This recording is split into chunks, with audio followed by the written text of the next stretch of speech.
שלום וברכה קולגות, היום אני רוצה להציג בפניכם מקרה של השתלה עם סדין, המסה מיידית בשלל שיטות, מחוזקת מתכת. אז ברגע שיש לנו עמדה של הסד הראשון, שהוא בעצם מקובל העצם, הוא בעצם הבסיס שנותן לנו את הסד השני לבצע את הקידוח של השתלים שלנו.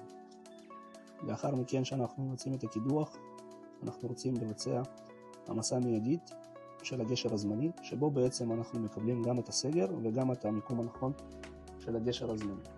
אז אחד השיטות לחיזוק מתכת זה לעשות הרכבה של מבנים או T-Base'ים ישירות לשתל. אז לאחר מכן שהברגנו את כל המבנים לשדה הכירורגי שלנו, יש לנו בעצם בסיס שבו יש מחברים שלהם מתחבר בעצם הגשר הזמני.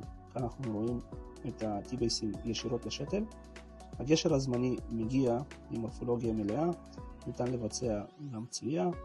יש לנו מחברים מדויקים לבסיס שלנו שמורכב כרגע על בסיס העצם עם המחברים, עם הפיני קיבוע.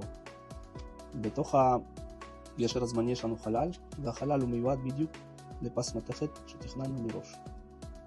פס מתכת נכנס בקלות, ועם פס מתכת הזה אנחנו באים ומבצעים את הריפוד בתוך הפה לשדה הכירורגי ישירות. לאחר מכן אנחנו מקבלים גשר מחוזק מתכת, מוברג, על בסיס T-Base'ים ישירות לשתל. אז כאן אנחנו רואים את השיטה השנייה של המסה המיידית של הגשר הזמני לאחר ניתוח על בסיס מולטי-יוניטי. יש לנו כאן מולטי-יוניטי מוברגים על שדה הכירורגי, וברה מחולקת לחתיכות שהן בעצם חתיכות נפרדות, מתחברות אחת עם השנייה בסוג של פאזל. זה בעצם החתך.